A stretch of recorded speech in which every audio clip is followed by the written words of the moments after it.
নিয়োগ দুর্নীতি মামলায় কলকাতা হাইকোর্টে জামিন পেলেন মানিক ভট্টাচার্য। বৃহস্পতিবার হাইকোর্টের বিচারপতি শুভ্রা ঘোষ তার জামিন মঞ্জুর করেন।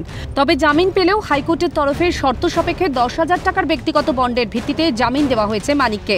একাধিক শর্ত মেনে চলতে হবে তাকে। প্রাথমিক শিক্ষা পর্ষদের প্রাক্তন সভাপতি মানিককে হাইকোর্ট নির্দেশ দিয়েছে, নিম্ন আদালতে পাসপোর্ট জমা রাখতে হবে, নিম্ন আদালতে হাজির হতে হবে, প্রমাণ লোপাট করা যাবে না, দুর্নীতিমূলক কাজ করা যাবে না, কোনো সাক্ষীদের সঙ্গে যোগাযোগ করার চেষ্টা করা যাবে না, কোনো সাক্ষীকে হুমকি ও প্রভাবিত করার চেষ্টা করা যাবে না, তদন্তকারী অফিসারের অনুমতি ছাড়া বাইরে কোথাও যেতে পারবেন না মানিক।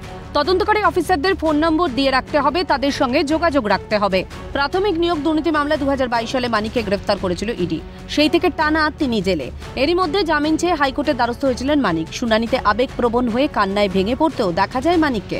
বিগত দিনে জামিনের আবেদন নিয়ে শীর্ষ আদালতের দ্বারস্থ হয়েছিলেন মানিক, তবে সেখানে মঞ্জুর হয়নি জামিন। ওই জামিন মামলার ত্রুটি সংশোধন করে হাইকোর্টে আবেদন করতে হবে বলে জানিয়েছিল সুপ্রিম কোর্ট। ফলে হাইকোর্টের দ্বারস্থ হন মানিক।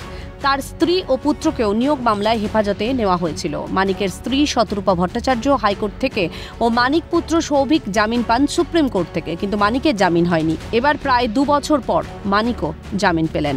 নিয়োগ দুর্নীতি মামলায় ইডির পাশাপাশি তদন্ত করছে সিবিআইও।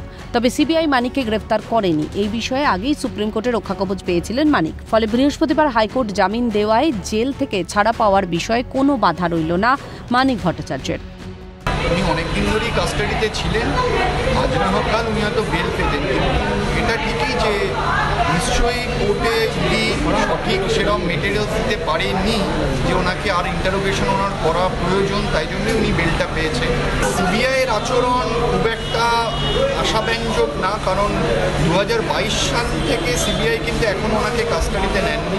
সিবিআই হয়তো মনে করছে যে ওনাকে কাস্টাডি নেওয়ার দরকার নেই, হতে পারে সেটা সিবিআইয়ের বিষয়, কিন্তু যাই হোক অনেক সময় হয়ে গেছে। এখন সিবিআইয়ের টাইম এসছে, সিবিআই তদন্ত কমপ্লিট করে চার্জশিট পাবে। যদি তদন্তকারী সংস্থা চায় তাহলে অবশ্যই তারা হায়ার বেঞ্চে আবেদন করতে পারেন। এবার মানিক ভট্টাচার্যের এই জামিনের আবেদনের পর আদতে সিবিআই বা ইডি তারা হায়ার কোর্টে আবেদন করে কিনা সেটাই এখন দেখার বিষয়। ক্যামেরায় গোপাল তমাদার সাথে বাহাজরা, ক্যালকাটা।